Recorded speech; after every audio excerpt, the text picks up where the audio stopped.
নমস্কার। প্রাণারামের মাধ্যমে সম্প্রচারিত ভারত কথার গ্রন্থিমোচনের 589তম পর্বে আপনাদের সবাইকে জানাই সাদর সম্ভাষণ। মহামতি অনন্তলালের পরম আশীর্বাদে আমরা প্রতিদিন শুনে চলেছি পূর্ণ ভারত কথা। আমরা ভীষ্ম পর্বের অন্তর্গত শ্রীমদ্ ভগবদ গীতার পঞ্চম অধ্যায় সন্ন্যাস যোগের প্রথম পর্ব আলোচনায় উপস্থিত হয়েছে। গত পর্বে আমরা জ্ঞান যোগের আলোচনা করেছি দুটি পর্বে, এবং এই জ্ঞান যোগের আলোচনার শেষে শ্রীকৃষ্ণ একটি দারুণ জ্ঞানের মাহাত্ম্য বলার পর শ্রীকৃষ্ণ বলছেন কে জ্ঞান লাভের যোগ্য। জ্ঞানের মাহাত্ম্য তিনি বিস্তার করেছেন। তারপরে তিনি বলছেন এই জ্ঞান কে লাভের যোগ্য। সেখানে বলছেন শ্রদ্ধাবান লভতে জ্ঞানং তৎপর সংযতেন্দ্রিয় জ্ঞানং লব্ধা পরং শান্তি অচিরেণ অধিগচ্ছতি। বলছে শ্রীকৃষ্ণ বলছেন তোমার শ্রদ্ধা থাকলে তুমি জ্ঞান লাভ করবে। শ্রদ্ধাবান লভতে জ্ঞানম। শ্রদ্ধা শব্দের অর্থ এখানে হচ্ছে নিজের ওপর বিশ্বাস। বিশ্বাস অর্থপূর্ণতার উপর, বিশ্বের অর্থপূর্ণতার উপর বিশ্বাস। শ্রদ্ধা হচ্ছে এমন এক মহানৈতিক উৎকর্ষ যা শুধুমাত্র বুদ্ধিগত শিক্ষার ফলেই সহজে নষ্ট হতে পারে। আর আমরা এখন দেখছি বহু মানুষ এই আধুনিক সভ্য জগতে যারা এই শ্রদ্ধাকে হারিয়ে ফেলেছে। মানুষের মন নাস্তিকভাবে পূর্ণ। আস্তিক্য বুদ্ধিসম্পন্ন মন যেন একেবারে লোপ পেয়ে গেছে। শ্রদ্ধা হচ্ছে এক আস্তিক্য বুদ্ধি, মনের অস্থিভাব। অস্থিভাব আছে, আর এই ভাবটাই হলো শ্রদ্ধা, অন্যটা হলো নাস্তিভাব। আস্তিক্য বোধ সম্পন্ন মন নিয়ে একজন মানুষ সংসারে লড়াই করছে। অসুবিধে পড়ে মন হেরে গেলে মনে এক নাস্তিক ভাবের ছায়া পড়ে। নাস্তিক ভাবে চরম সীমায় এলে তখন মনে হয় তারা সমস্ত বিষয়ের উপরে একটা দোষদর্শী ভাবগ্রস্ত হয়ে পড়ে। সমস্ত সত্যের উপর, মানুষের উপর, মূল্যবোধের উপর বিশ্বাস হারিয়ে ফেলে। শ্রদ্ধা ঠিক এর বিপরীত। শ্রদ্ধা দিয়ে মানুষ পরম জ্ঞানকে লাভ করতে সমর্থ হয়। শ্রদ্ধা হচ্ছে একনিষ্ঠ জ্ঞানের সাধন। আর ইন্দ্রিয় সংযম, একনিষ্ঠ জ্ঞানের সাধন শ্রদ্ধা এবং ইন্দ্রিয় সংযম, এই তিনের সমন্বয় হচ্ছে, বা এই তিনকে নিয়েই হচ্ছে জ্ঞানের অন্তরঙ্গ সাধনা। এখন প্রশ্ন হলো এই আত্মজ্ঞান লাভের অধিকারী কে? পরিষ্কার শ্রীকৃষ্ণ বলছেন যিনি শ্রদ্ধাবান, ব্রহ্মনিষ্ঠ, জিতেন্দ্রিয়। শ্রদ্ধাবান লভতে জ্ঞানম। শ্রদ্ধাবান, যা শ্রদ্ধা আছে। কিসে শ্রদ্ধা? শাস্ত্র বাক্যে, গুরু বাক্যে বিশ্বাসী হচ্ছে শ্রদ্ধা। এর সঙ্গে আত্মবিশ্বাসের প্রয়োজন। গুরু বাক্যে দৃঢ় বিশ্বাসী হচ্ছে আত্মবিশ্বাস। গুরু সেই আত্মার কথাই বলছেন, সেই আত্মাতে নিষ্ঠাই হচ্ছে আত্মবিশ্বাস, অর্থাৎ নিজের ওপর। আত্মা মানে আমার বৃহৎ আমি, আমার নিজের উপর নিজের বিশ্বাস। আমি পারবো, কেন পারবো না? গুরু আছেন, শাস্ত্র আছেন, এদের কথা মতো চললে নিশ্চয়ই আমি আমার লক্ষ্যে পৌঁছতে পারব। গুরুবাক্যে বিশ্বাস করে চললে আমি নিশ্চয়ই সেই পরম সত্যকে উপলব্ধি করতে পারব, এই দৃঢ় বিশ্বাস। যদি একজন বুদ্ধ হতে পারেন তাহলে আমরা সবাই বুদ্ধ হতে পারব। কঠোপনিষদে নচিকেতার চরিত্রের মধ্যে এই শ্রদ্ধার পরিচয় পাওয়া যায়। নচিকেতার পিতা বিশ্বজিৎ যজ্ঞ করেছিলেন। এই যজ্ঞে যা কিছু সম্পত্তি আছে সব দান করতে হয়। এই যজ্ঞের মাধ্যমে জগতের সমস্ত ঐশ্বর্য লাভ করা যায়। কিন্তু বালক নচিকেতা দেখল বাবা ব্রাহ্মণদের দক্ষিণা দেবার জন্য কতকগুলো গরু নিয়ে যাচ্ছেন, যা রুগ্ন, বৃদ্ধ, মৃতপ্রায়। সেই গরুদের সেই রকম অবস্থা দেখে নচিকেতার মনে শ্রদ্ধার উদয় হল। কারণ শাস্ত্র বাক্যে, গুরু বাক্যে তার দৃঢ় বিশ্বাস ছিল। নচিকেতার মনে করলেন যজ্ঞ যদি করতেই হয় তবে শাস্ত্রের বিধান মেনে করতে হবে। সে তখন তার বাবাকে সতর্ক করে বলছেন যে তোমার সম্পত্তির মধ্যে আমিও তো পড়ি, তুমি আমাকে কাকে দান করছো? বাবা এই প্রশ্নের উত্তর না দিলে বারবার নচিকেতা একই প্রশ্ন করতে লাগলো। শেষে তার পিতা উত্তর দিলেন যমের কাছে। অর্থাৎ বাবা খুব বিরক্ত হয়েছে। নচিকেতা তখন যমালয়ে যাবার জন্য প্রস্তুত হল।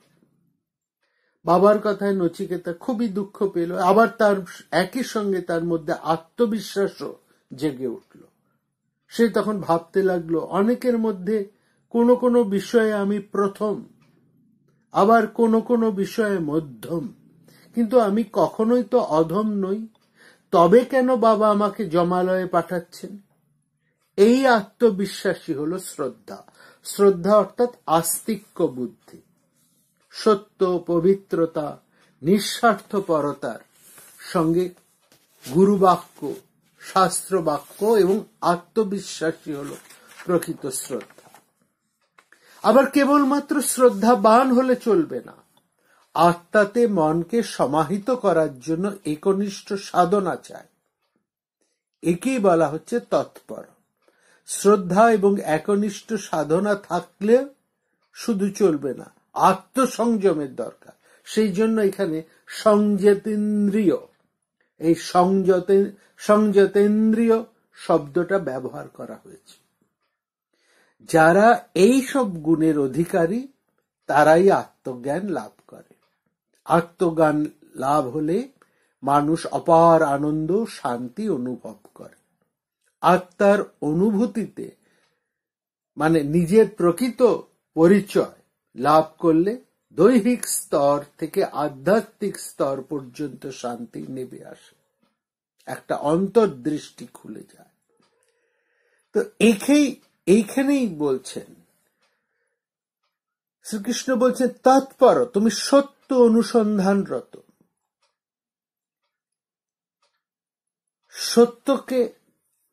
সত্যে তোমার লক্ষ্য স্থির রাখো, ওই সত্যে অনুরক্ত থাকো। আমি সত্যের অনুসন্ধান করছি। তোমার মধ্যে যে সামর্থ্য আছে সেই সামর্থ্যই তোমাকে সত্য অনুসন্ধান করাবে। তৎপর সংযতেন্দ্রিয়, ইন্দ্রিয় শক্তিকে সংযত, নিয়ন্ত্রিত রাখবে।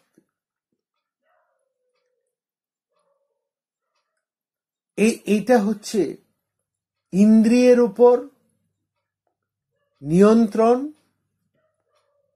এবং এই শক্তির মাধ্যমে জীবনের উপর একটা নতুন কর্তৃত্ব এক মানুষ গড়ে তুলতে পারে। তখন জীবন তার কাছে সুখের হয়ে যাবে। জ্ঞানম লব্ধা পরম শান্তিম অচিরেনাধিগচ্ছেতি।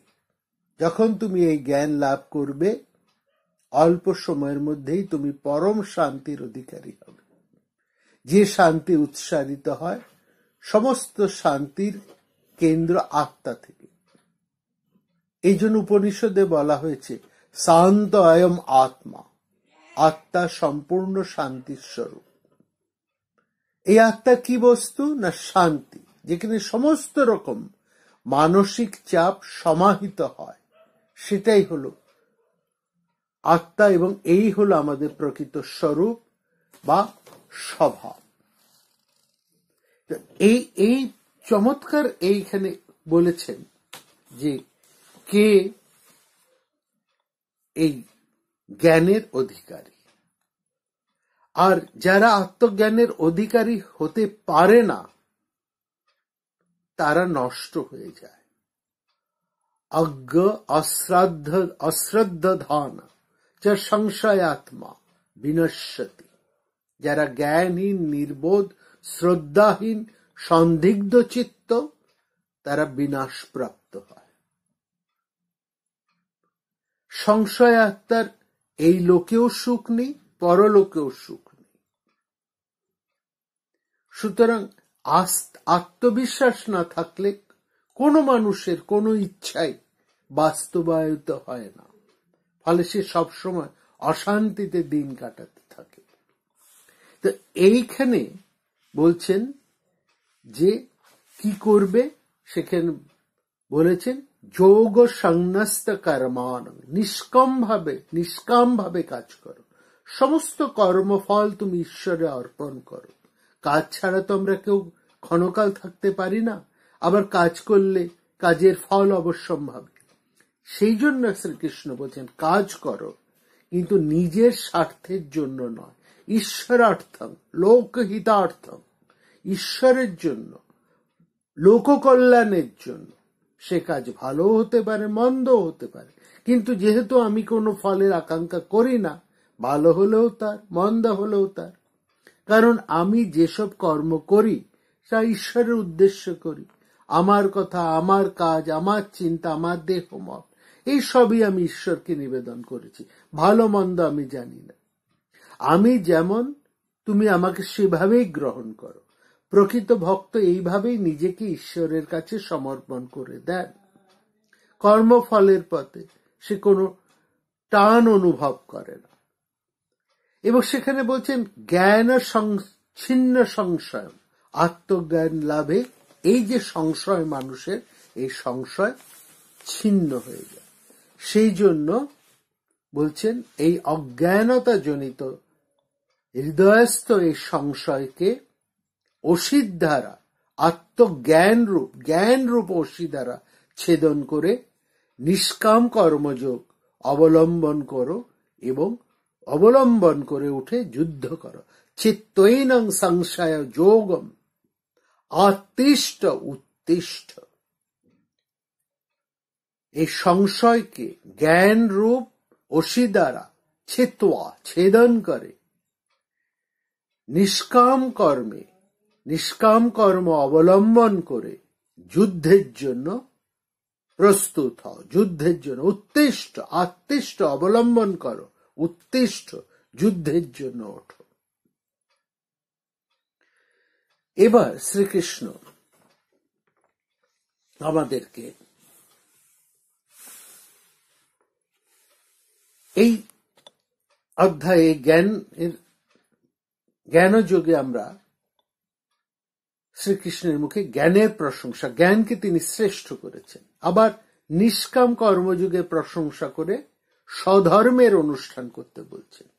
জ্ঞানীর পক্ষে যেমন কর্মত্যাগের প্রশংসা করেছেন, আবার কর্মযোগীর পক্ষে সেরকম নিষ্কাম কর্ম অনুষ্ঠানে প্রশংসা করছেন। সেজন্য আমরা দেখছি অর্জুনের মনে একটা সংশয় এসেছে।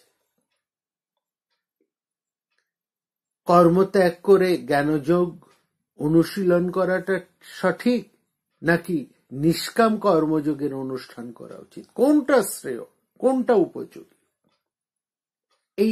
এই প্রশ্ন এসেছে। এই প্রশ্ন আমাদেরও হয়।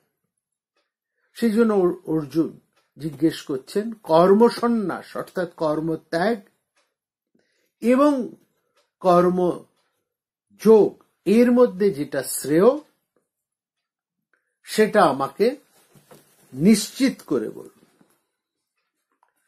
কর্মের সন্ন্যাস মানে কিন্তু কর্মত্যাগ নয়, কর্ম ফলত্যাগ বা কর্মের আসক্তি ত্যাগ। ফলাসক্তি ত্যাগ করে যে কাজ করা হয় সেটাতেই সন্ন্যাসের ফল লাভ হয়। কর্মের আসক্তি ত্যাগকে সন্ন্যাস বলছে। যিনি কর্মফলের প্রতি আকাঙ্ক্ষা, দেশ এবং আসক্তি শূন্য, তাকেই বলা হচ্ছে নিত্য সন্ন্যাসী। তিনি যোগযুক্ত জ্ঞানী, অনাসক্তভাবে সমস্ত কাজ করেন। সেই মানুষের কর্মবন্ধনের কারণ না হয়ে মুক্তির কারণ হয়। কারণ স্বভাবের বশে আমাদের কোনো না কোনো কাজ তো করতেই হবে এবং স্বধর্ম অনুষ্ঠান করাই জীবনের কর্তব্য। অতএব কর্ম যখন বাদ দেওয়া যাবে না, তখন সব কর্মই ঈশ্বরে অর্পণ করে বা ঈশ্বরার্পণ এই বুদ্ধিতে করলে, ঈশ্বরকে অর্পণ করে ঈশ্বরার্পণ বুদ্ধিতে কাজ করলে সেই কাজ সুষ্ঠু রূপে অনুষ্ঠিত হবে। আর সেই ধরনের কাজ চিত্তশুদ্ধির কারণ হয়ে আত্মজ্ঞান লাভে সাহায্য করবে। তার মানে নিষ্কাম কর্মযোগে সিদ্ধ না হলে কিন্তু কর্মসন্ন্যাস হয় না। অর্থাৎ কাজ ছেড়ে বসে থাকলে কর্মসন্ন্যাস নয়, নিষ্কাম কর্মযোগে সিদ্ধ হলেই কর্মসন্ন্যাস হয়।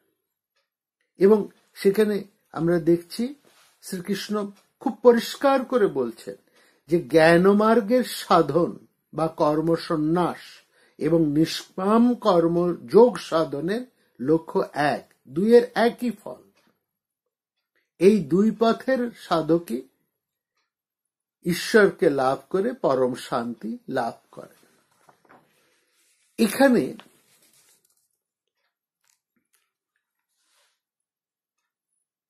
অর্জুন একটু বিভ্রান্ত, মানে একই সঙ্গে কর্ম ত্যাগ এবং কর্মযোগ কিভাবে করা সম্ভব, দুটো পথ তো পরস্পর বিপরীত। সেই জন্য অর্জুন শ্রীকৃষ্ণকে জিজ্ঞেস করছেন, কর্ম ত্যাগ করে জ্ঞানযোগের পথ অথবা কর্মযোগের পথ, এর মধ্যে কোনটি শ্রেয় সেটা আমাকে সুনিশ্চিত করে বলুন।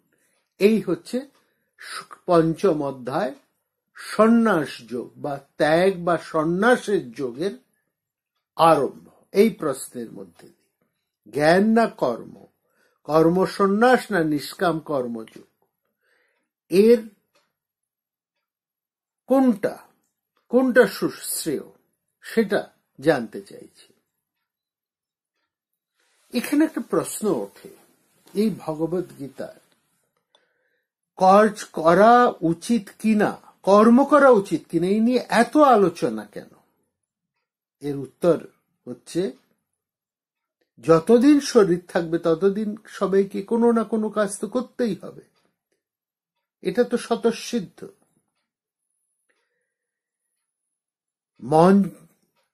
মন তো সসীম, নাম রূপ দেশ কাল কার্যকারণের গণ্ডির বাইরে যাওয়ার শক্তি মনের নেই। সসীম মন কখনো অসীম ব্রহ্মকে, সেই বিরাটকে ধরতে পারবে না। অতএব কর্মসন্ন্যাস অবলম্বন করে মনকে স্থির করে সত্যকে লাভ করা যায়। এর ফল কি হলো না, জিতেন্দ্রীয় যারা, বিষয়ে যাদের তীব্র বৈরাগ্য, তারা সমস্ত কর্ম ত্যাগ করে সন্ন্যাস নিয়ে বেরিয়ে পড়লেন। বেদান্ত বাক্যেষু সদা রমন্ত, ভিক্ষান মাত্রেণ চ তুষ্টিমন্ত, অশোকমন্ত করণে চরন্ত, কৌপিনবন্ত খলু ভাগ্যবন্ত। অর্থাৎ সব সময় বেদান্ত বাক্য শ্রবণ মনন করে, কৌপিন মাত্র অবলম্বন করে ভিক্ষান্নে সন্তুষ্ট এবং শোক দুঃখকে যিনি জয় করেন তিনি প্রকৃত সন্ন্যাসী। এই ধরনের সন্ন্যাসীরা তীব্র বৈরাগ্যের অধিকারী। তারা ব্রহ্মচর্য জীবন হতে সন্ন্যাস গ্রহণ করেন, কিন্তু বাকি অন্যদেরকে ব্রহ্মচর্যের পর গার্হস্থ, বানপ্রস্থ এবং তারপর সন্ন্যাস আশ্রম নিতে হয়। কিন্তু জ্ঞানমার্গের প্রকৃত অধিকারীর সংখ্যা তো খুবই কম। কেউ নামমাত্র সন্ন্যাসী হলো। প্রকৃত সন্ন্যাসী কোথায়? সেই জন্য বলছেন, শ্রীকৃষ্ণ বলছেন যে কর্মত্যাগ এবং কর্মযোগ দুই মোক্ষ লাভের উপায়। এর মধ্যে কর্ম সন্ন্যাসের থেকে কর্মযোগী শ্রেয়। নিঃশ্রেষ করো উভয়, দুই পথে নিঃশ্রেয়স এনে দিতে পারে, কিন্তু দুইয়ের মধ্যে কর্মযোগটাই হচ্ছে শ্রেষ্ঠ।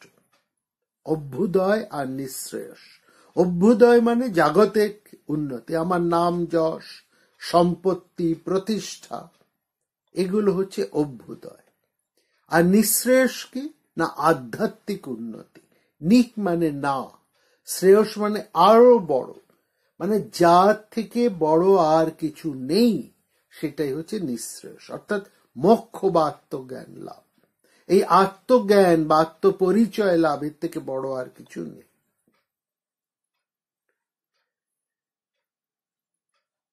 এই জন্য বলছেন ভগবান শ্রীকৃষ্ণ গীতায় বলছেন কর্ম সন্ন্যাসের থেকে নিষ্কাম কর্মযোগ শ্রেয়। সব কর্ম ত্যাগ করে যারা সাধন ভজন সাধ্যায় নিয়ে কতজন থাকতে পারে? এরকম লোক সংখ্যায় খুব কম। পূর্বজন্মের সংস্কার বশে যাদের মনের মধ্যে তীব্র বৈরাগ্য, বিষয় বাসনার লেশ মাত্র যাদের নেই, সেই শুদ্ধ আধার সম্পন্ন মানুষরাই কেবল কর্মত্যাগের অধিকারী হোক। কর্মসন্ন্যাস হোক বা কর্মযোগ হোক, আসল কথা কিন্তু স্বার্থ ত্যাগ বা সেই অনাসক্তি। না হলে কাজ ছেড়ে চুপচাপ করে সে মনে মনে বিষয় আসক্তি করছে, সেটা তো একটা আত্মপ্রবঞ্চনা। এই কর্মের আসক্তি হচ্ছে বন্ধনের কারণ। কর্ম কখনো বন্ধনের কারণ হতে পারে না।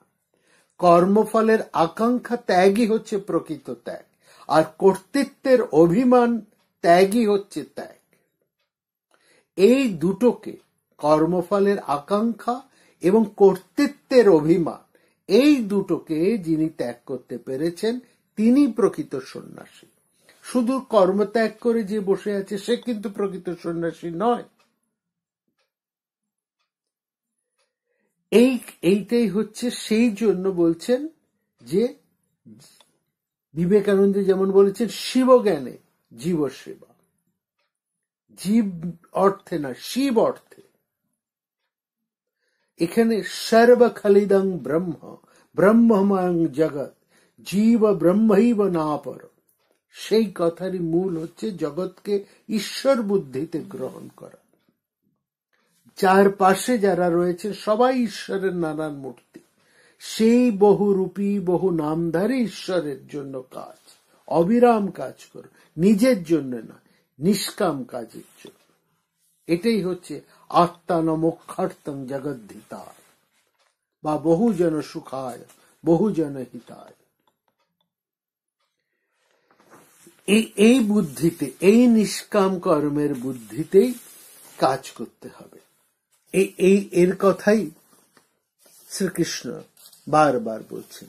সেখানে তিনি বলছেন এই জন্যই তিনি কর্মযোগকে কর্ম সন্ন্যাসের থেকে অনেকটা এগিয়ে রাখছেন।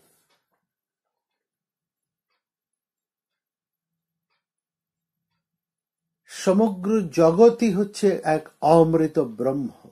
ব্রহ্ম বেদম অমৃতম। ইদং মানে এই জগৎ। এই জগৎ কি না, জগৎ হচ্ছে ব্রহ্ম। কিরকম ব্রহ্ম না অমৃতম ব্রহ্ম। সেই অবিনাশী ব্রহ্মই হচ্ছেন এই জগৎ।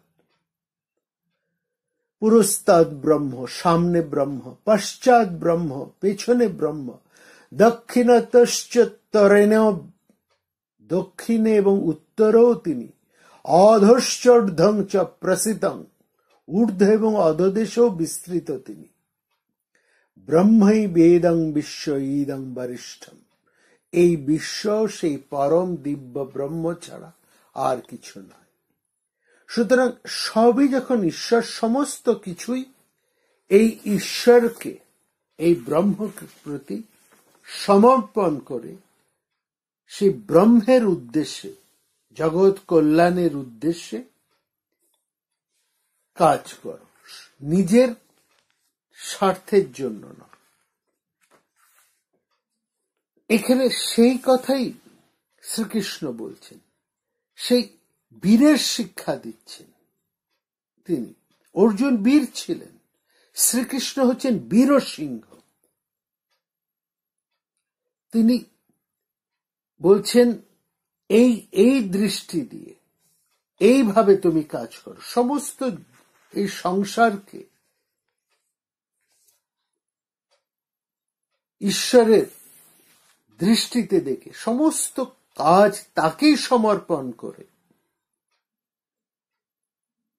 তিনি কাজ করতে বলছেন। তয়স্ত কর্ম সন্ন্যাসাৎ কর্মযোগ বিশিষ্যতে, কর্মযোগ কর্ম সন্ন্যাসের থেকে শ্রেয়।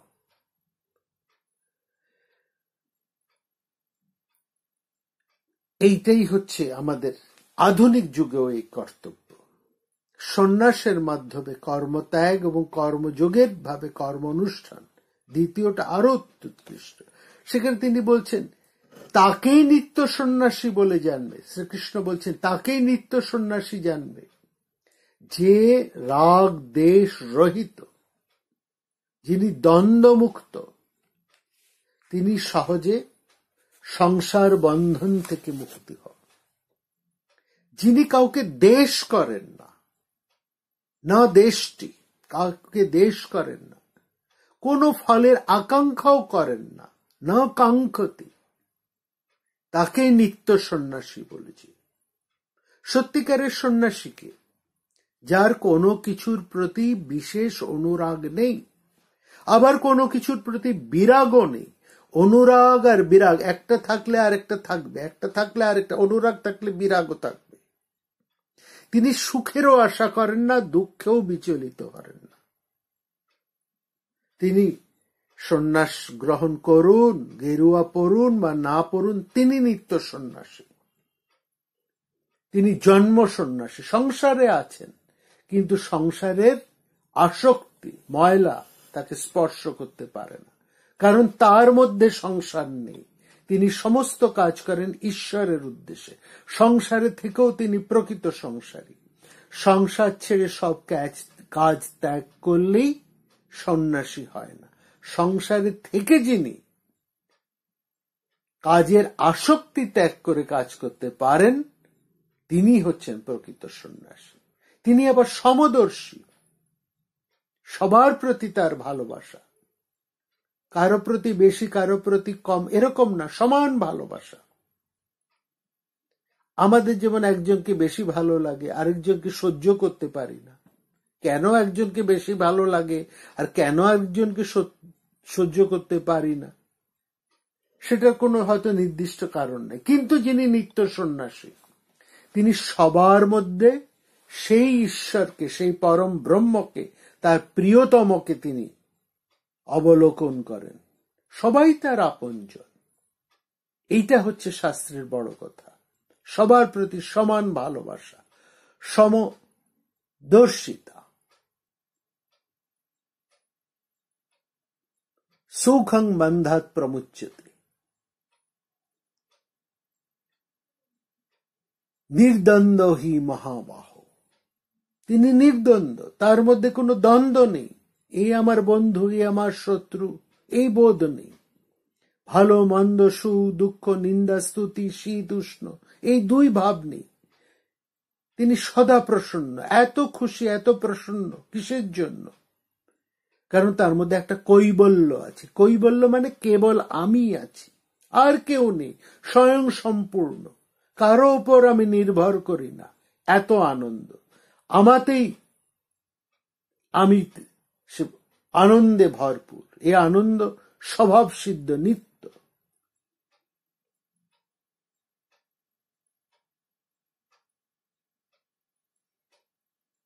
তিনি নিরগ্নি, তাকে বলা হচ্ছে সংসার। এই সন্ন্যাসের অর্থ কি?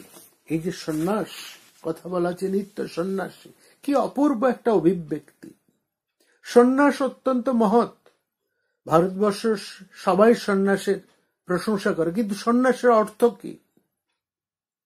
সন্ন্যাসের অর্থ মানে এই নয় যে স্ত্রী পুত্র আত্মীয় স্বজন ত্যাগ করে অরণ্য চলে যাওয়া, একাকী জীবন যাপন করা, ভিক্ষে করে খাওয়া, নিরগ্নি, যিনি অগ্নি স্পর্শ করেন না, নিজের জন্য তিনি খাওয়া চাইলেন।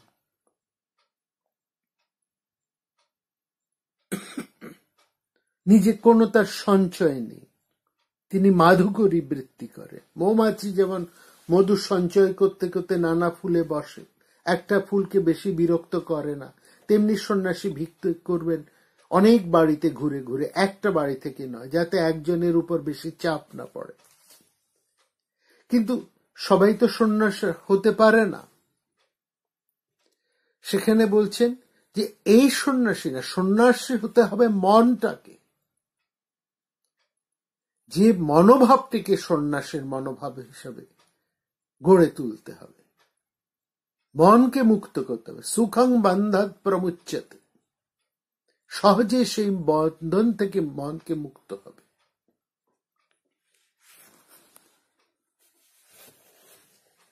সুখং বন্ধাৎ প্রমুচ্যতে, অনায়াসে সংসার বন্ধন থেকে সে মুক্তি লাভ করে। আমাদের জীবনের আদর্শ তো মুক্তি লাভ করা, আত্মলাভ, জ্ঞান লাভ করা। জীবনটা তো একটা বন্ধন। কতটুকু স্বাধীনতা আছে আমাদের? আমাদের তো সবারই হাত পা বাঁধা কোনো না কোনো জায়গায়। বন্ধন মানে আসক্তি, একটা জিনিসের প্রতি আসক্তি, কোন একটা বিশেষ জায়গার প্রতি বা কোন একজন বিশেষ মানুষের প্রতি আসক্তি, কত রকমের বন্ধন। কিন্তু যিনি নিত্য সন্ন্যাসী, তার সমস্ত বন্ধন খুলে যায়, তাকে চেষ্টা করতে হয় না, কষ্ট করতে হয় না, অনায়াসে তিনি মুক্তি লাভ করেন। সেই কথাটাই এখানে বলছেন। এখানে আবার বলছেন এর দুটো পথ। সাংখ্য শব্দের অর্থ হচ্ছে কর্মসন্ন্যাস, আর যোগ বলতে কর্মযোগ। দুটো পথ। কর্মসন্ন্যাস, আমি সন্ন্যাসী, কোনো কাজ করি না, জ্ঞান বিচার করি, মহাবাক্যের ধ্যান করি, এটা হচ্ছে জ্ঞানের পথ, বিচারের পথ, সৎ অসৎ বিচার, নিত্য অনিত্য বস্তুর বিচার। যদি বিবেক বৈরাগ্য থাকে, আত্মসংযম থাকে, চিত্তশুদ্ধি হতে হবে, মনিক চিত্তে কোনো মলিনতা, অহং বুদ্ধি, স্বার্থ বুদ্ধি, কর্তভাব, এই অহংকার যদি না থাকে,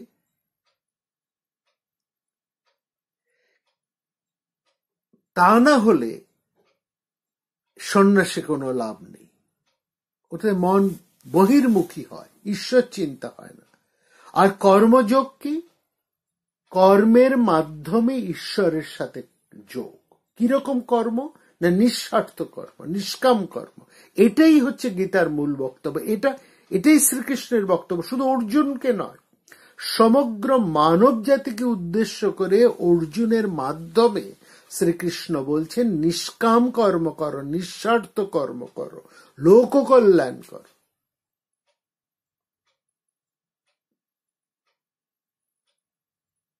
শিবজ্ঞানে জীবসেবা। সাংখ্য যোগ পৃথক বালা প্রবদন্তি, মানে অল্প বুদ্ধি মানুষ মনে করে কর্মসন্ন্যাস আর কর্মযোগ আলাদা, কিন্তু এই দুটো পথ আলাদা নয়। সন্ন্যাসের পথ বা যোগের পথ, যে পথেই যাও না কেন, একই ফল লাভ করবে।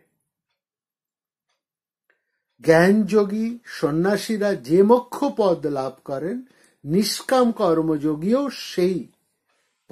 সেই মোক্ষ পদই লাভ করে। সাংখ্য এবং কর্মযোগ দুইয়ের একই ফল। সাংখ্যে নিত্য অনিত্য বস্তু বিবেক, অর্থাৎ নিত্য অনিত্যকে বিচার করতে হবে। বালি আর চিনি মেশানো আছে, পিঁপড়ে শুধু চিনিটা নিয়ে বালিটা ছেড়ে দেয়, নীতি নীতি করে। ইহমূত্র ফল ভোগ বিরাগ, এটা হচ্ছে দ্বিতীয়। ইহলোক বা পরলোক আমার কোনো ফলের আকাঙ্ক্ষা নেই, কোনো কিছু আমি চাই না, নাম যশ কোনো কিছু চাই না, মৃত্যুর পর স্বর্গও চাই না। এই হচ্ছে তীব্র বৈরাগ্য। শুধু জ্ঞান চাই, স্বরূপ জ্ঞান, আত্মচায় জ্ঞান, এছাড়া আর কোনো বাসনা নেই। আর হচ্ছে সংযমের অভ্যাস, সম দম উপরতি তিতিক্ষা শ্রদ্ধা সমাধান। সম মানে অন্তরিন্দ্রিয়ের নিগ্রহ, মনটাকে কিছুতেই বহির্মুখ হতে দেব না। দম মানে বহিরিন্দ্রিয়ের নিগ্রহ, ইন্দ্রিয়গুলোকে কিছুতেই বিষয়ের দিকে ছুটতে দেব না। উপরতি মানে বাসনা ত্যাগ। তিতিক্ষা শব্দের অর্থ হচ্ছে সহিষ্ণুতা। আমরা গরমে কষ্ট পাই, শীতে কাতর হয়ে পড়ি, কিন্তু যার তিতিক্ষা আছে সে কোনো শরীরের কষ্টে কাবু হয় না। আর শ্রদ্ধা শব্দের অর্থ হচ্ছে বিশ্বাস, নিজের উপর বিশ্বাস। সবচাইতে বড় দরকার নিজের উপর বিশ্বাস। সমাধান হচ্ছে সব সময় বুদ্ধিকে ব্রহ্মের সাথে যুক্ত করে রাখা। এই শর্ট সম্পদ দরকার, এই শর্ট সম্পদ। এই শর্ট সম্পদ কি? সম, দম, উপরতি, তিতিক্ষা, শ্রদ্ধা এবং সমাধান। এই শর্ট সম্পদ যদি থাকে তাহলে এর অভ্যাস করি চিত্তশুদ্ধি হয়। তখনই মুক্তির জন্য তীব্র ব্যাকুলতা বা মুমুক্ষুত্ব জাগে। কিরকম ব্যাকুলতা? মানে মাথায় আগুন জ্বলছে, আমি জলের দিকে ছুটে যাব।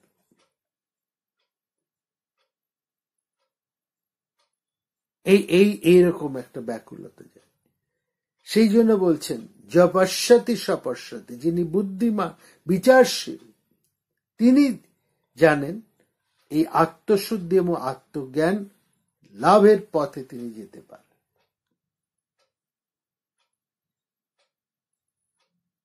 এখানে খুব গুরুত্বপূর্ণ একটা কথা বলছেন শ্রীকৃষ্ণ। বলছেন কর্মযোগ ছাড়া সন্ন্যাস গ্রহণ কেবল দুঃখের কারণ হয়, কিন্তু নিষ্কাম কর্মযোগী সন্ন্যাসী হয়ে অবিলম্বে সে ব্রহ্মজ্ঞান বা আত্মজ্ঞান লাভ করতে পারে।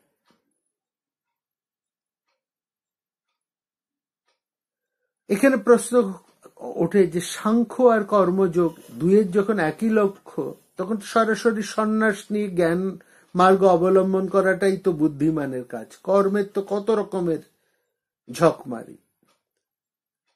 কিন্তু শ্রীকৃষ্ণ বলছেন সন্ন্যাস্তু মহাবাহ দুঃখম আপতুম অযোগতঃ, কর্মযোগ ছাড়া সন্ন্যাস কেবল দুঃখের কারণ হয়। যে নিষ্কাম কর্মযোগ অভ্যাস করেনি, যার চিত্ত শুদ্ধি হয়নি, ঘটেনি, সে যদি হঠাৎ সন্ন্যাস নিয়ে বসে তাহলে সেটা হবে মর্কট বৈরাগ্য।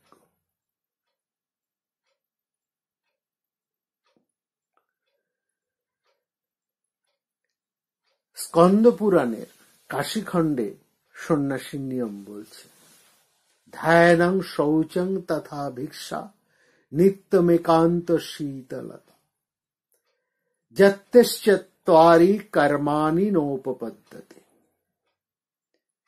আত্মধ্যান, শরীর ও মনের শুদ্ধি সাধন, ভিক্ষান্ন ভোজন এবং নির্জন বাস, এই চারটি কর্ম ছাড়া পঞ্চম অতিরিক্ত কোনো কাজ নেই।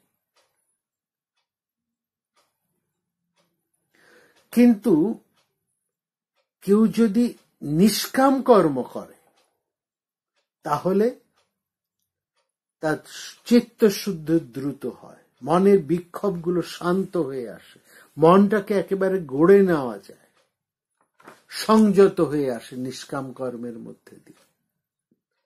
সেই জন্য বলছেন যোগ মুক্ত মুনি, অর্থাৎ যোগযুক্ত। নিষ্কাম কর্ম হচ্ছে কর্মযোগী, যার চিত্ত শুদ্ধি হয়েছে কর্মযোগের মাধ্যমে যার চিত্ত শুদ্ধি হয়েছে, সেই হচ্ছে আত্মমননশীল মানুষ। সে দ্রুত ব্রহ্মজ্ঞান বা আত্মজ্ঞান লাভ করে অনায়াসে সে মুক্ত হয়ে যায়। এবং এখানে এই নিষ্কাম কর্মযোগের প্রশংসা করে বলছেন শ্রীকৃষ্ণ, যিনি নিষ্কাম কর্মযোগী, বিশুদ্ধ চিত্ত, সংযত দেহ, জিতেন্দ্রিয় এবং যিনি সর্বভূতের আত্মার সঙ্গে নিজেকে অভিন্ন দেখেন, তিনি কর্ম করেও কর্মে লিপ্ত হন না। এরকম মানুষ, তিনি সবসময় লোকহিতার্থে কাজ করছেন। তার কর্তৃত্ব অভিমান থাকে না। কর্তৃত্ব অভিমান মানে আমি কর্তা, আমি ভোক্তা, এই বোধ তার থাকে না। নিষ্কাম কর্মযোগ অভ্যাস করে তার অহং বুদ্ধি নষ্ট হয়ে যায়। যোগযুক্ত বিশুদ্ধাত্মা, নিষ্কাম কর্মযোগের মধ্যে তার চিত্ত শুদ্ধি হয়ে ওঠে এবং এই নিষ্কাম কর্মযোগে যুক্ত একজন মানুষ দর্শন, শ্রবণ, স্পর্শ, ঘ্রাণ, ভোজন, গমন, নিদ্রা, শ্বাস গ্রহণ, ত্যাগ, কথা বলা, মলমূত্রাদি ত্যাগ, গ্রহণ, উন্মেষ, নিমেষ সব কাজ করেন, কিন্তু তার কর্তৃত্ব বোধ বা ভোক্তা বোধ নেই বলে তার কোনো কর্মবন্ধন হয় না, সে একেবারে মুক্ত হয়ে থাকে। এইখানে মনুস্মৃতিতে একটা খুব সুন্দর উক্তি আছে। সেই মনুস্মৃতি বলছেন, জ্যেষ্ঠ আশ্রমে, চতুরাশ্রমের মধ্যে কোন আশ্রমটাকে শ্রেষ্ঠ বলছেন। দেখ, এই কর্মের মাধ্যমে, এই কর্মের কথা হচ্ছে, তাহলে কি সংসারীরা কি করবে? এখানে প্রশ্ন হচ্ছে যে তাহলে সংসারীদের মুক্তি হবে না, তারা আত্মজ্ঞান লাভ করবে না? তখন বলছে না, সন্ন্যাসের থেকেও গৃহীরা হচ্ছে শ্রেষ্ঠ, যদি সে নিষ্কাম কর্মের সঙ্গে যুক্ত থাকে। আত্মশ্রদ্ধা, এই গৃহস্থ সম্পর্কে যে একটা ভারতীয়দের যে একটা মহান চিন্তা রয়েছে, গৃহস্থরা দুর্বল শ্রেণীর নয়, সেখানে গৃহস্থাশ্রমকে, গৃহস্থ আশ্রম, এই চারটে আশ্রমের মধ্যে ব্রহ্মচারী, বানপ্রস্থি, সন্ন্যাসী এবং চতুর্থ হচ্ছে গৃহস্থাশ্রম, এর মধ্যে শ্রেষ্ঠ হচ্ছে গৃহস্থাশ্রম। মনুস্মৃতিতে বলছে, যস্মাৎ ত্রয়ঃ পন্নাশ্রমীন জ্ঞানান্যেন চান্নহম গৃহস্থনৈব ধার্যন্তে তস্মাৎ জ্যেষ্ঠাশ্রম গৃহী। গৃহস্থ আশ্রম শ্রেষ্ঠ কেন না, কারণ এই গৃহস্থ আশ্রম অন্য তিনটি আশ্রমকে অন্ন এবং শিক্ষা দান করে থাকে, সেই জন্য গৃহস্থ আশ্রম হচ্ছে জ্যেষ্ঠ আশ্রম। এই তিনটে আশ্রমই, ব্রহ্মচর্য, বানপ্রস্থ এবং সন্ন্যাস, এই তিনটি আশ্রমই কে পালন করে এবং শিক্ষা দান করে গৃহস্থ আশ্রম। কারণ ব্রহ্মচারী, বানপ্রস্থি, সন্ন্যাসী, এদের তিনজনের একজন উপার্জন করে না, তাহলে সমস্ত সমাজকে কে চালনা করবে? এই একমাত্র শ্রেণী যারাদেরকে গৃহস্থ বলা হয়, তারা একে চালনা করে। সেই জন্য জ্যেষ্ঠাশ্রম গৃহী, গৃহস্থ আশ্রম কি বলা হয়? জ্যেষ্ঠাশ্রম, বিশিষ্ট আশ্রম। গৃহীদেরকে কি উচ্চ মর্যাদায় রাখা হয়েছে। কিন্তু এই গৃহস্থদের চরিত্র কিরকম? গৃহস্থ মানে কি যে কোনো গৃহস্থ না, সেই কোন গৃহস্থদেরকে বলা হচ্ছে? যারা দায়িত্বশীল, যারা আত্মোৎসর্গ করতে প্রস্তুত, যারা কর্মযোগী, যারা নিষ্কাম কর্ম বলছে। যৎ সংখ্যাই প্রাপ্যতে স্থান তৎ যোগীরোপি গম্যতে। সাংখ্য বা আত্মজ্ঞানের লাভের স্বতন্ত্র পথ দিয়ে যে মোক্ষ লাভ করা যায়, সেই গৃহস্থাশ্রম যারা যোগের মধ্যে যুক্ত, তারাও ওই একই মোক্ষ লাভ করবে। এই উক্তি মহাভারতে বারবার আমরা পাচ্ছি। মহাভারতে এটাই বলছে যে কোনো প্রয়োজন নেই সবকিছু ছেড়ে বনে চলে গিয়ে বা অন্য কোথায় গিয়ে সব দায়িত্ব কর্তব্য ছেড়ে গিয়ে সন্ন্যাস নিই, তা নয়। সংসারে থেকে নিষ্কাম কর্মের মধ্যে দিয়ে তুমি সেই পরম আত্মজ্ঞানকে লাভ করতে পারো। জ্ঞানীরা যে পরম পদ লাভ করেন, কর্মযোগীরাও সেই একই পদ লাভ করতে পারেন। এই কর্মযোগীরা সংসারে থেকেও, যিনি গৃহী, তিনি যদি সংসার ত্যাগী সন্ন্যাসীকে শ্রদ্ধা করতে চান, তাতে কোনো ক্ষতি নেই। কিন্তু তা করতে গিয়ে তিনি যেন নিজেকে ছোট না করেন, অন্যকে সম্মান দেখাতে গিয়ে নিজেকে হীন প্রতিপন্ন করা উচিত নয়। এটা আমাদের প্রথমে শিক্ষা করতে হবে। আমাদের আত্মমর্যাদা অটুট রাখতে হবে, তবেই আমরা অন্যকে শ্রদ্ধা করতে পারবো, তখন সেই শ্রদ্ধা করার সার্থক। অর্থাৎ আত্মমর্যাদাটাই হচ্ছে এখানে বড় কথা। আত্মশ্রদ্ধা থেকেই এই আত্মমর্যাদা আসে। যাকে আমরা প্রণাম করছি, তিনি যদি সৎ এবং নৈতিক মূল্যবোধের বিশিষ্ট মানুষ না হয়, তাহলে আমাদের প্রণামটা একটা দেখানো হবে, সেখানে আত্মমর্যাদার হানি হবে।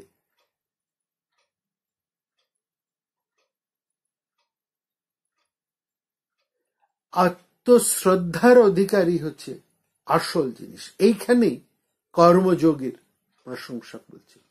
একং সাংখ্যঞ্চ যোগঞ্চ যো পশ্যতি সোপশ্যতি। যোগ এবং সাংখ্য এক ও অভিন্ন। কর্মসন্ন্যাসের মাধ্যমে অরণ্যে বা গুহায় গিয়ে সমাধি লাভের চেষ্টা করা, আর যোগের ভাবে অনুপ্রাণিত হয়ে অনাসক্তি এবং সেবাব্রতে ব্রতী হয়ে সমাজ সেবায় যে আত্মনিয়োগ করে, দুই সমান, দুই এক লক্ষ্যে পৌঁছে দেবে। এই সত্যের উপরই গীতা বারবার জোর দিচ্ছে। অর্থাৎ মনকে সবসময় যোগযুক্ত করে রাখো। হিতোপদেশে এটা খুব সুন্দর তাৎপর্যপূর্ণ শ্লোক আমরা শুনেছিলাম, ঠাকুরমশাই আমাদের খুব বলতেন। বনেওপি দশা প্রভবন্তি রাগিণাং গৃহেষু সর্বেন্দ্রিয় নিগ্রহস্তপঃ অকুৎসিতে কর্মণি যো প্রবর্ততে নিবৃত্ত রাগস্য গৃহং তপোবনম। বনে বাস করেও যদি কেউ ইন্দ্রিয় তৃপ্তি কামনা করেন, তাহলে তার আধ্যাত্মিক জীবন বিঘ্নিত হবে।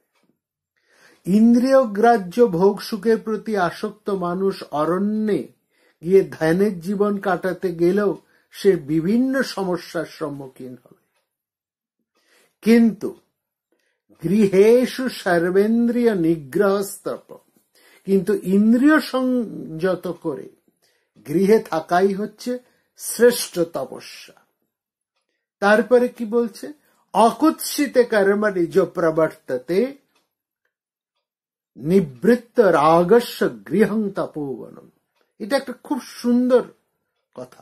অকুৎসিতে কর্মণি যো প্রবর্ততে, যারা অনিন্দনীয় কর্মে রত, যারা কোনো খারাপ কাজ করে না, খারাপ কাজ চিন্তাও করে না, নিবৃত্ত রাগস্য, যাদের ইন্দ্রিয় সমস্ত আসক্তি থেকে মুক্ত, অর্থাৎ যারা অনাসক্ত, তাদের গৃহই তপবনের সমান।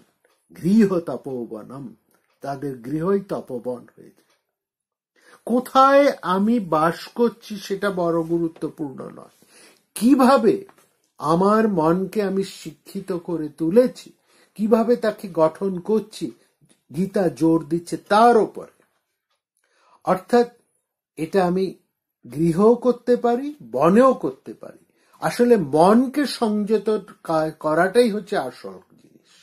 সব প্রবল প্রতিবন্ধকতার মধ্যেও যদি আমি মনকে দৃঢ় করতে পারি, সেই শক্তি, সেটাই হচ্ছে আসল কাজ।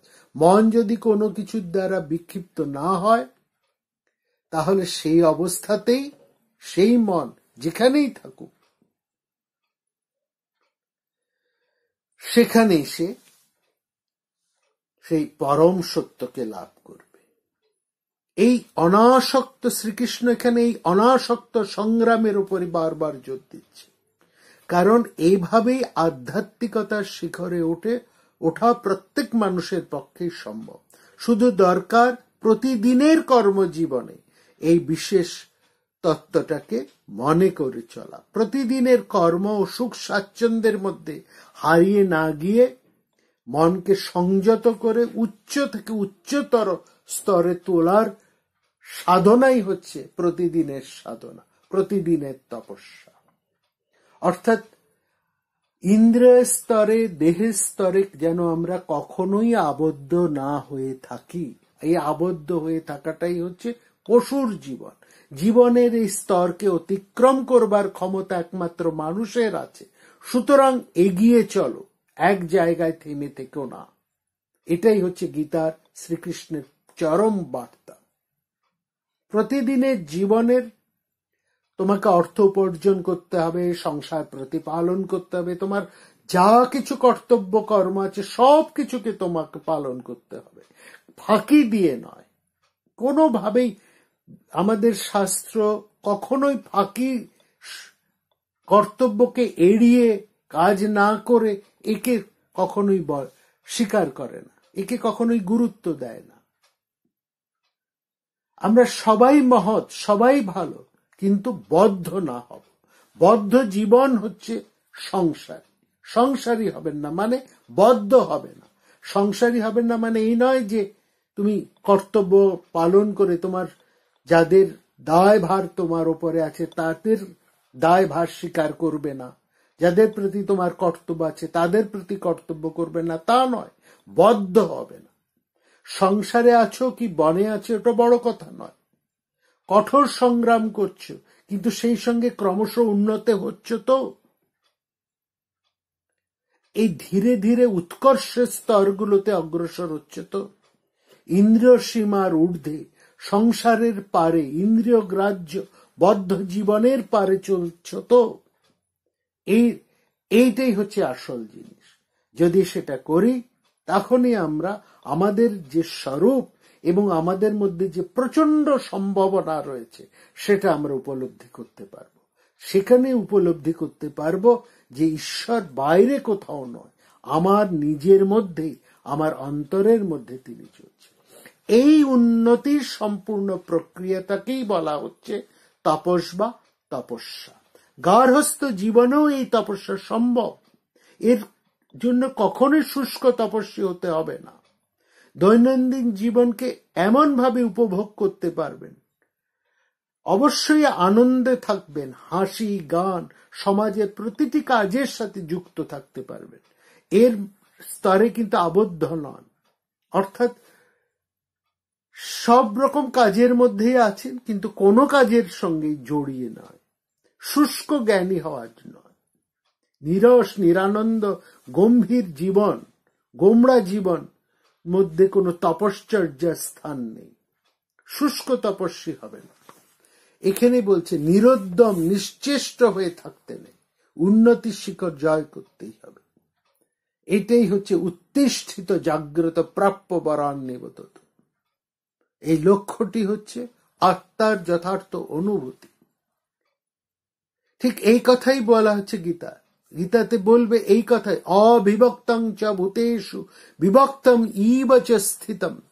সেই অনন্ত আত্মা এক ও অভিন্ন, অবিভক্তম, কিন্তু যেন বিভক্ত হয়ে আমার মধ্যে, সবার মধ্যে তিনি বাস করছেন। আমি সবার সঙ্গে এক, আমি সবার মধ্যে রয়েছি, আমি অনন্ত আত্মা, আমি আকাশের মতন অখণ্ড। এই ভাবটাকে মধ্যে রাখতে হবে। আকাশ চৈতন্যের স্বরূপ, সেই স্বরূপের সাথে আমি যুক্ত। গীতা বলছেন মুক্তি পৃথিবীর সমস্ত মানুষের জন্মগত অধিকার। আজ হোক কাল হোক এই বিরাট সংগ্রাম, এই বিশাল অভিযান শেষ হবেই এবং ইহ জন্মে এই লোকেই একজন মানুষ মুক্ত হবে। এই হয়তো অনেক জন্মের মধ্যে দিয়ে যেতে হবে, তাতে ক্ষতি নেই, কিন্তু অনুভব হওয়া চাই যে আমরা মুক্তির পথে চলেছি, প্রতিদিন উন্নতি করেছি, একটু একটু করে এগিয়ে চলেছি।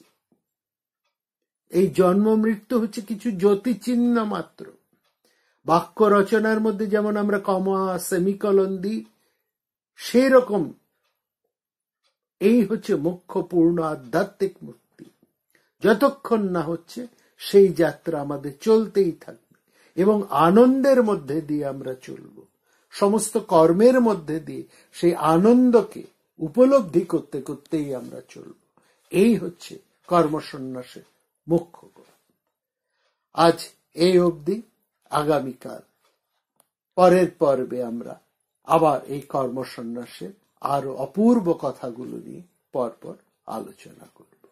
সবাই ভালো থাকবেন, কখনোই নির্ভারত হয়ে থাকবেন না। নমস্কার। প্রাণারাম প্রাণারাম প্রাণারাম প্রাণারাম প্রাণারাম প্রাণারাম কি যেন লুকানো নামে তাই মিষ্ট এত তব নাম প্রাণারাম প্রাণারাম প্রাণারাম প্রাণারাম প্রাণারাম